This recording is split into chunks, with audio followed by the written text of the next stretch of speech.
தற்போது நன்மை செய்தி. தீபாவளி பண்டிகையை முன்னிட்டு மதுரையில் உள்ள கடை வீதிகளில் புத்தாடைகளை வாங்க ஏராளமான பொதுமக்கள் குவிந்து வருகின்றனர். தீபாவளி விற்பனை மதுரையில் களை கட்டியிருக்கிறது.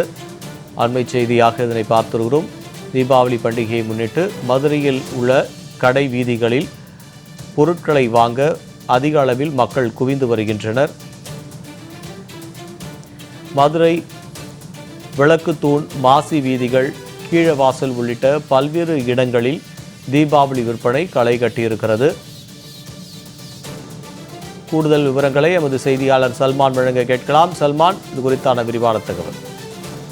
தீபாவளி பண்டிகைக்கு இன்னும் ஒரு வாரம் மட்டுமே உள்ள நிலையில் தென் தமிழகத்தின் வணிக நகரமாக இருக்கக்கூடிய மதுரை பகுதி முழுவதிலுமாகவே பொதுமக்கள் அந்த தீபாவளி பண்டிகைக்கு தேவையான பொருட்களை வாங்குவதற்காக குவிய தொடங்கியிருக்கிறார்கள்.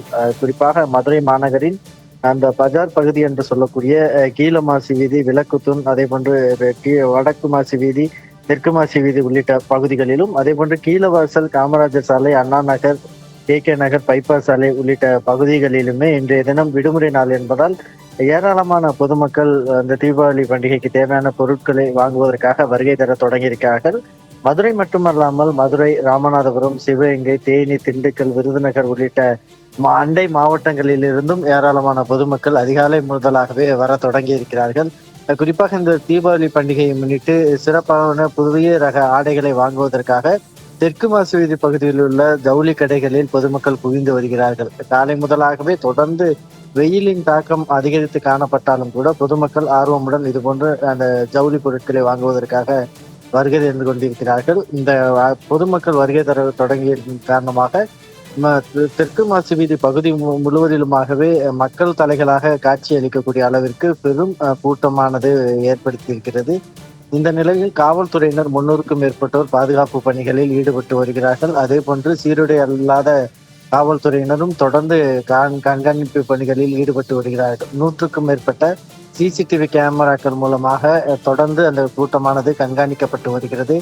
அதே போன்று இந்த மதுரையை பொறுத்த மட்டிலும் ஒவ்வொரு மாசி வீதிகளிலும், குறிப்பாக கீழ மாசி வீதி என்பது மளிகை பொருட்களுக்கு, அதே போன்று தெற்கு மாசி வீதி என்பது அந்த ஜவுளி பொருட்களுக்கு, வடக்கு மாசி வீதி என்பது எலக்ட்ரானிக் நகை போன்ற பொருட்களுக்கு என ஒவ்வொரு வீதிகளுக்கும் தனித்தனியான பொருட்கள் கிடைப்பதால் அந்த பகுதியில் மக்கள் அவர்கள் எளிதாக சென்று வருவதற்கான ஏற்பாடுகளும் செய்யப்பட்டிருக்கிறது. அதே போன்று பெரும் கனரக வாகனங்கள் மாசி வீதிகளில் நுழைவதற்கு தடை விதிக்கப்பட்டிருக்கின்றது. அதே போன்று 10 தூண் பகுதிகளில் சாலையோர கடைகள் அதிக அளவிற்கு அமைக்கப்பட்டதால் அந்த பகுதிகளிலும் பொதுமக்கள் அதிக அளவிற்காக கூடியிருக்கிறார்கள். இன்னும் தீபாவளிக்கு ஒரு வாரம் மட்டுமே உள்ள நிலையில் பொதுமக்கள் ஆர்வமுடன் அவர்கள் பொருட்களை வாங்குவதற்கு வர தொடங்கி இருக்கிறார்கள். கடந்த ஆண்டுகளை விட இந்த ஆண்டு விலை அதிகமாக இருந்தாலும் புதிய புதிய டிசைன்களான ஜவுளி பொருட்கள் வருகை தந்திருப்பதால் அதனை வாங்குவதற்காக குழந்தைகளோடு வரக்கூடிய காட்சிகளையும் கூட நம்மால் பார்க்க முடிகிறது. விரிவான தகவலுக்கு நன்றி சல்மான்.